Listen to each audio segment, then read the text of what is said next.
So far, we've only seen numerically indexed arrays. These are the kind of arrays that we can refer to each element by a number. An associative array, on the other hand, lets us give a meaningful name to each element within it. Let's say we wanted to store a number of greetings in different languages. We could set up a greetings array and simply include all the greetings as numeric elements within that array. And then we could reference it by saying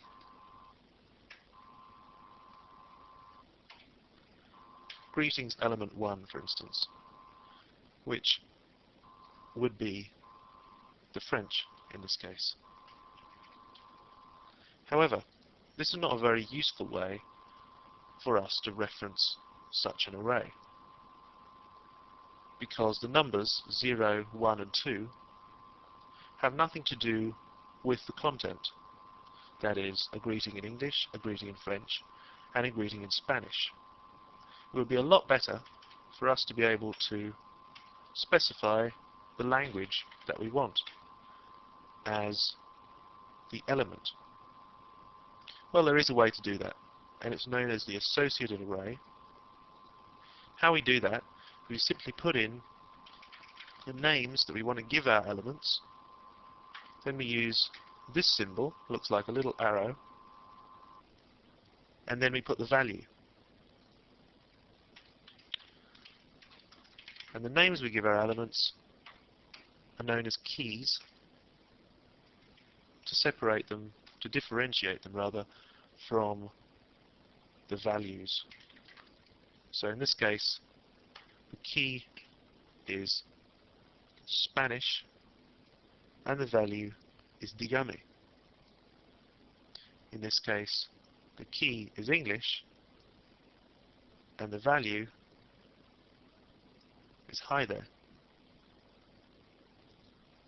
So when we come to reference our associative array, all we need to do is type in the array name and put the square brackets in, and within those square brackets we put the name of the key that we want. So if we wanted to output the French greeting, we simply use this syntax. Let's take a look at our browser and see how this works. Salut. It's picked out the greeting that we wanted based on the key that we put within these square brackets.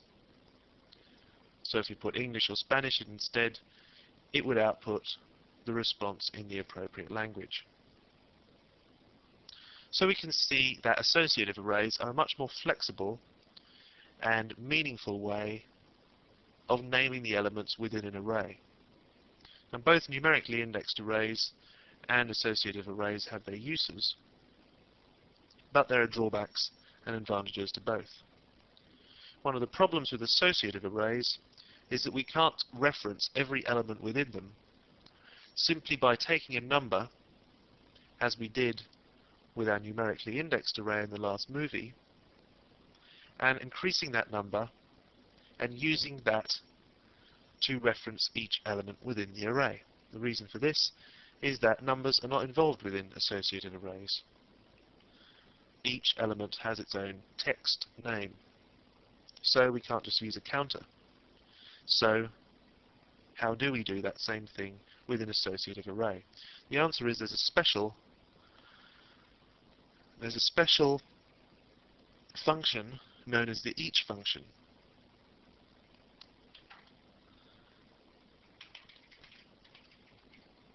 Now let's say we've set up a variable called current greeting, and we'll set that to each. This is the each function. Each greetings. And what that does on its own is it takes the first element it comes to and it outputs an array which we've called current greeting, And this is also an associative array. But this associative array has only two elements. And those are key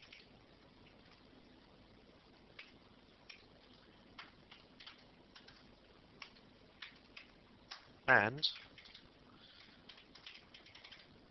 the imaginatively named value. Don't need another break tag there because that's the last thing we're going to echo to the browser. Now you may be looking at these elements here, key and value, and saying, now where did you get those from? Because nowhere in the script have we initialized any array which contained these as the keys to an associative array.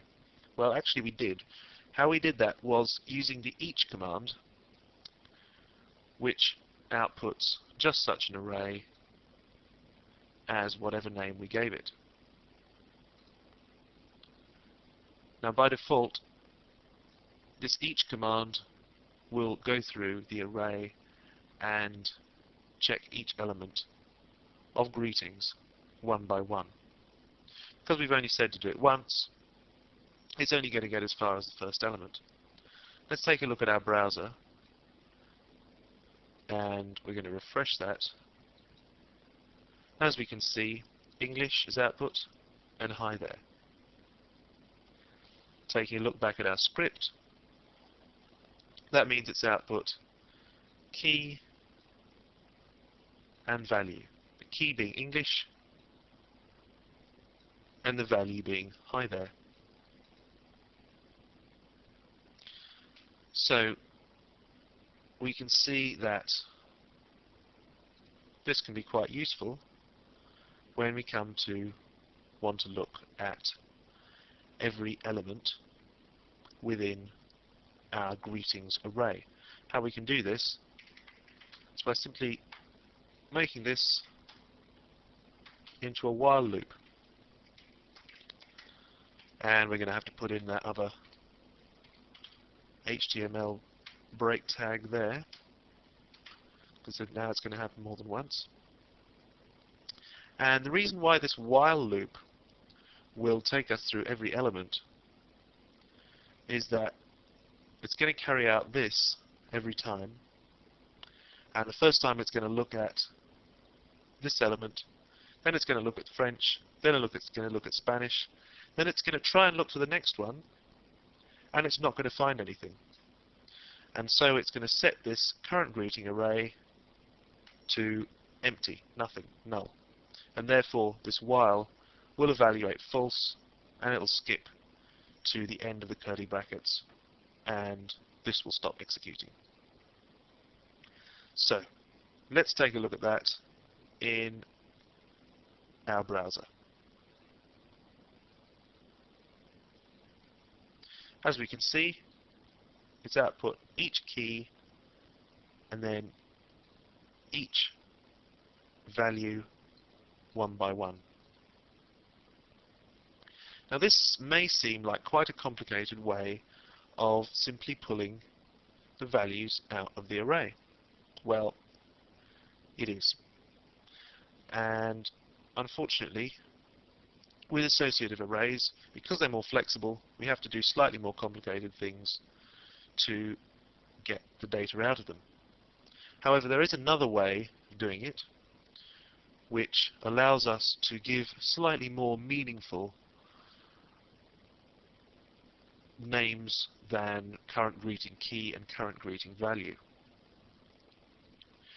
How we do that is by using the list function. If we do that, we can take out this array here and simply put in two variables. So instead of outputting an associative array, it's just going to output two variables each time. Let's call them language and greeting, singular. Not greetings, which is the name of our associative array, but greeting, which is just going to be a simple string variable. We have to make sure that we put these the right way round. because this is going to be key and this is going to stand instead of value.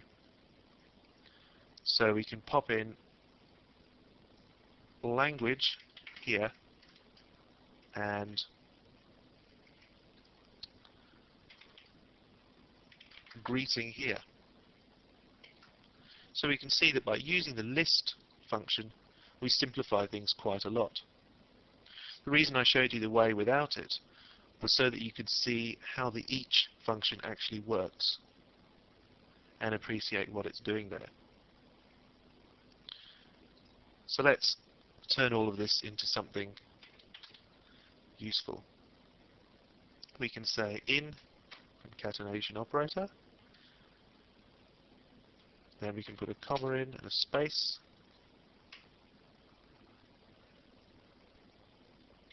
we say we can put our greeting in,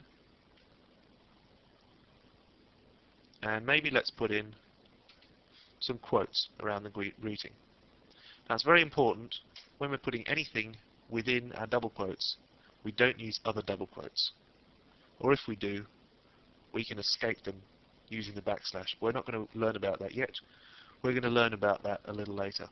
So let's just put in single quotes for now, and we're going to put in a single quote there. Those single quotes means that PHP is not going to get confused, think that we've somehow exited our double quotes when we haven't meant to.